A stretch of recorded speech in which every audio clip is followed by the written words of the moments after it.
one, and a two, and a three. Hello, and welcome back to Organic Cardboard. I'm over here at Sean's house once again, and Sean has brought me over to him to see a game that he has. That is something that we both have said that would be a game that I would probably be bringing to him. But that's Leaf. Leaf is a kind of a woodland creature themed or nature. Forest is well, you're the trees, you're the animals. Yeah. You're acorns and squirrels and climbing trees. You're the whole forest. You're almost like just one squirrel trying to get as much nuts as possible before winter. Even though there's a bunch of other little critters and stuff that you're kind of collecting along the way. Maybe they're friends that you're making. I don't know. It's more along the way that Sean said. So Leaf is, it looks like it's designed by Tim Eisner, and it has artwork by Angela Risa. And who's produced this game? Weird City Games. And this just came Isn't out that an odd name for a forest-themed game? Yeah, Weird City Games. Yeah, so it's a little bit of an odd game too. It was a Kickstarter. I heard about it on Legion of Games. So shout out to Chris on Legion of Games.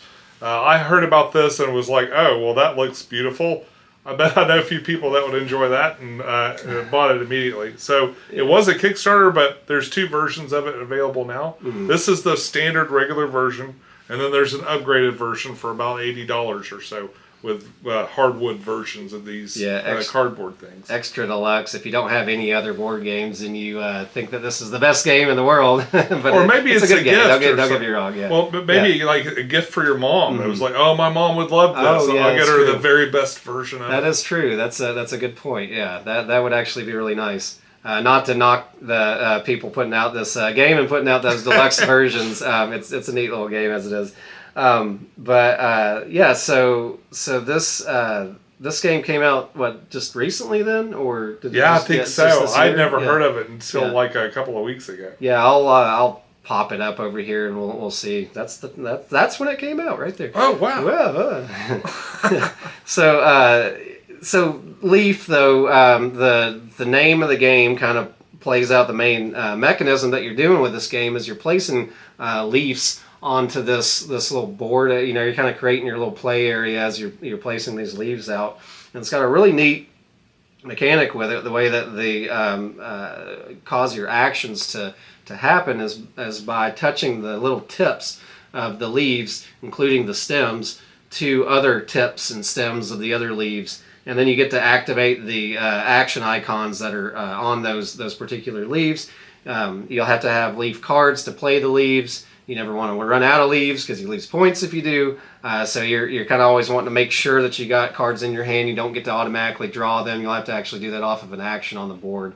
But yeah, it's a neat mechanic in that manner. I found that to be one of the funnest things about this game was just the little bit of puzzliness of figuring out how I can optimize my turns. I don't know if there's ever a time that you can get 5 actions to happen at a time. We only if you could place something right in the middle, that probably could happen. That is true. Yeah, if you had and everybody's probably gonna play the game in a way where there's not going to be a big circle around it. But we found in our entire game the most actions that we could make happen and did happen fairly frequently is that we could get four actions to happen at the same time. Yeah. Usually 2 off the same leaf and then another 2 off of another leaf. But yeah, the actions that you're doing, you're getting to gain cards, little animal creature cards that you want to have like a set collection mechanism. You're trying to get like pairs of at least 3 or more of them before you go through these little hibernation periods. And then those will be ways that you're going to score at the end. You get to take those one stack of your cards and put them in your hibernation. That'll give you more points if you have more of a pile of them. The other main thing I guess that you're doing on here too is you're putting mushrooms out on the board. And your mushrooms are something similar, like they sort of a set collection with them. You're trying to get them in a group. The more of them you have adjacent to one another, the better it does. And for some reason, I really like the way that they do this thing with these mushrooms. When you put a mushroom down, it first starts as a little what do you call those little baby mushrooms? I should know. Caps. Yeah, there's a little. It's like a sprout, but it's not a sprout. It's got a name. But they start out as this little baby, and then you have to take another mushroom action to make it grow all the way. For some reason, that's like this game has kind of a cozy theme to it, right? Yeah, it really does. And something about that's kind of cozy too. But these guys will give you like little bonuses if once you have them grown all the way. If people put their leaves next to them, they'll gain these little extra resources that can be spent to move up the time track. Basically, what we're doing where we're going through these different frost periods for hibernating and moving the game along to the end game, which is going to be the main trigger of that game. And then you have this this big tree that you're going down to as well, which I was telling Sean, it's got a real similar mechanism to how Rajas of the Ganges has their little river, and you get to move your squirrel up this tree, and it's a little bit of a race as you're doing that. You get points at the end too if you're the highest up on that tree at the end, but you'll get to gain these little bonuses along the way. So that's another thing you're doing. You're kind of getting these little sunshine tokens to move up that tree track. And yeah, it's neat though. It's definitely a point salad. Mm-hmm. A lot of different ways to make points, Yeah. and you kind of you can't ignore any particular one or you'll fall behind. Yeah. You definitely have to keep. Yeah, you can't just like let somebody else do all the sunshine things if you're not kind of going back and forth with moving up that little time track, pushing those sunshine markers up, because you get points every time you move across that, and you get more points in the beginning too, so they kind of taper off. But yeah, if you let one person just sit there and accrue a bunch of sunshine and move that time track up, then they'll take it away. They'll get quite a bit of points that way. And it speeds up the end of the game too. Yeah. So sometimes you can end the game real quick. Like if you think somebody's just getting set up to really do well, you can just end the game right away. yeah, that's true. So so there's that, and it's like Sean mentioned, it's kind of point salady, but this is a light game. Oh yeah. This is an easy.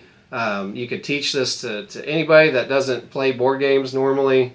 Like he was mentioning, like if you want to give if your mother likes to play an occasional cozy little game, but she's not a board gamer, this would be a great game for your mother. There's or about grandmother. Yeah, we even did like a games for your mama, or your games you don't take home to mama. Yeah, this would be a game you would take home to mama. Yeah.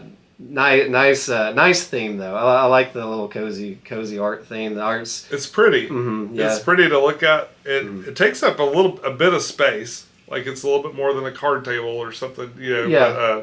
But it's not bad to set it up. Oh, sorry. Go ahead. No, that's fine. I was gonna say, like, if you're gonna move up and have like 3 and 4, how much does this go up to? 4 players.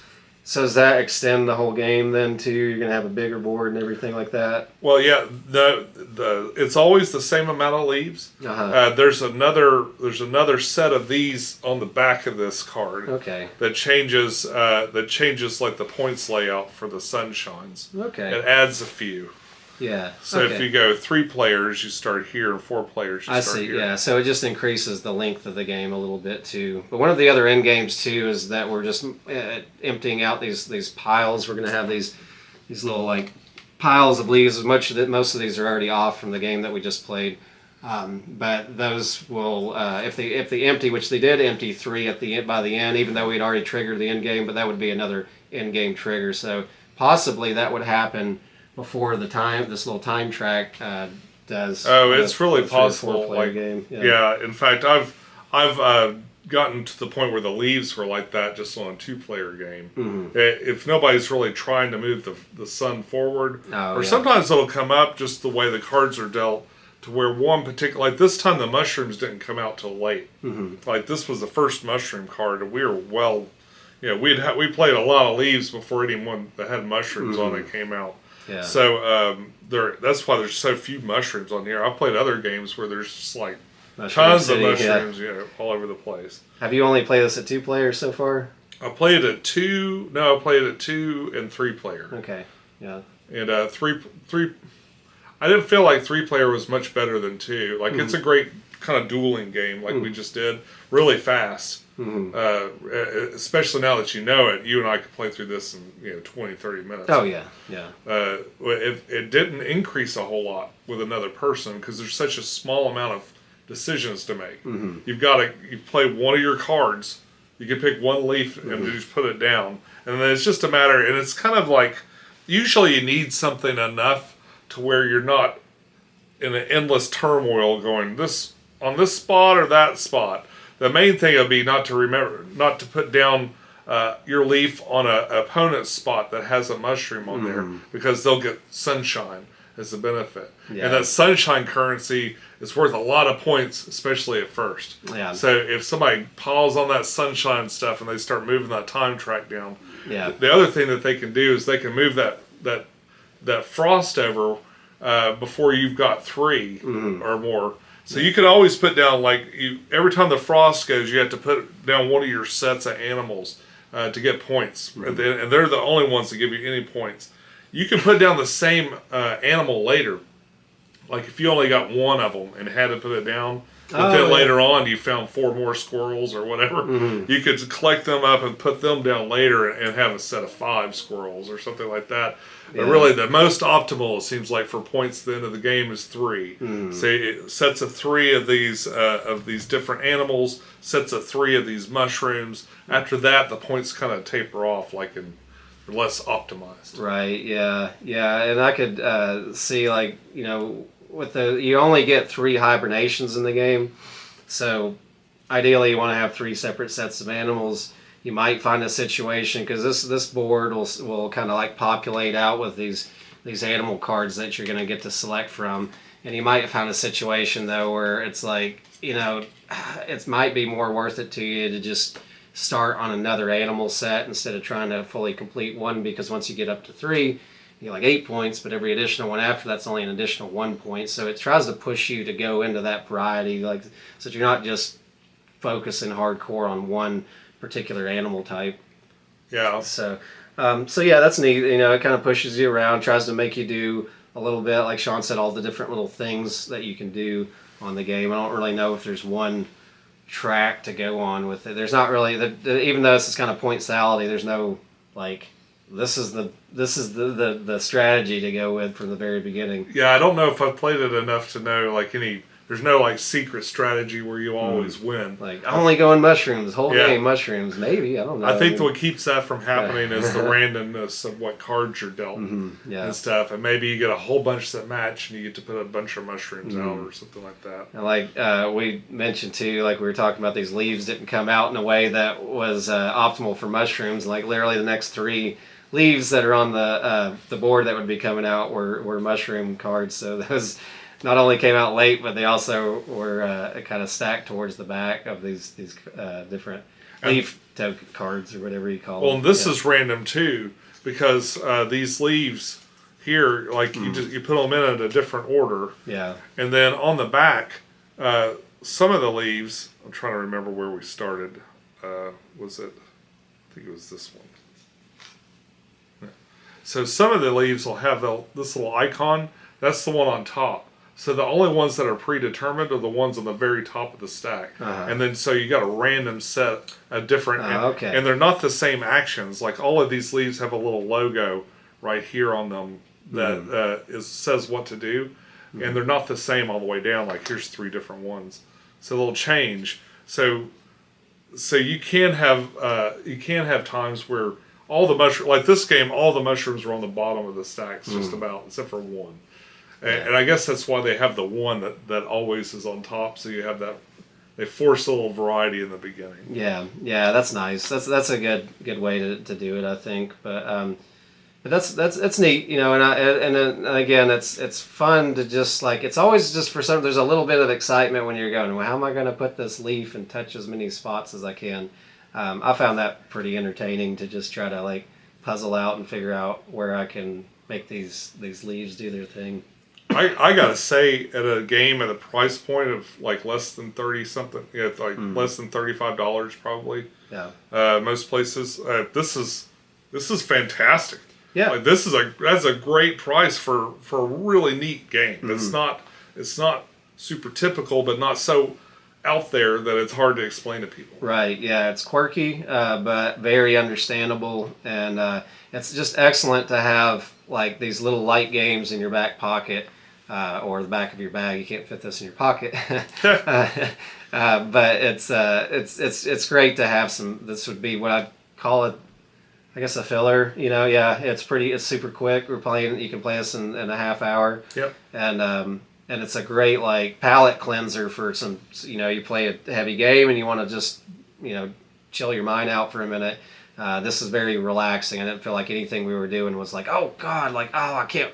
You're not sitting there waiting like, oh God, I hope I get that thing. I hope I get that thing. Yeah. No take that or anything like that. You might get in someone's way or do something they wish they would do. But for the most part, you can just kind of chill out and place your leaves down. Mm-hmm. Yeah, there's like a tiny bit of area control with the mushrooms. Well, we don't force each other to not. We could both occupy the same mushroom. And I kind of forgot about that. Even I might have thought about that at some point in the game, was putting mushrooms on the same spots as you have. But I guess in the sense that it deters people from wanting to put their leaves next to that person's fully grown mushroom, because they get the sunshine points, and then they're going to move up that track quicker. You don't want to give away that sunshine. Yeah, my sunshine. Yeah, it could be yours. When you're on the bottom of the forest floor and the canopy is up top, that sunshine is coveted. So you have to fight for it. I guess you're a little bit of all of the forest, so you're also the trees, I guess, in this game. So there's one other thing that makes this game really unique, and I think we ought to point it out. I was just thinking of that and I forgot it. I thought of this and literally forgot it like last 3 minutes. This is like an assortment of the tuck boxes that are in here. I'm trying to see how much of it I can see. Yeah. Yeah. No. Here, I'll just back it up a little bit. No insert necessary. It came with all this. It's got a little thing for no additional insert necessary. Yeah. So. It's got tuck boxes and even tuck boxes within tuck boxes. So these are the individual player colors. Mm-hmm. Like all the your little mushrooms and your little squirrel and stuff, they all go in these little boxes. And then they go in here.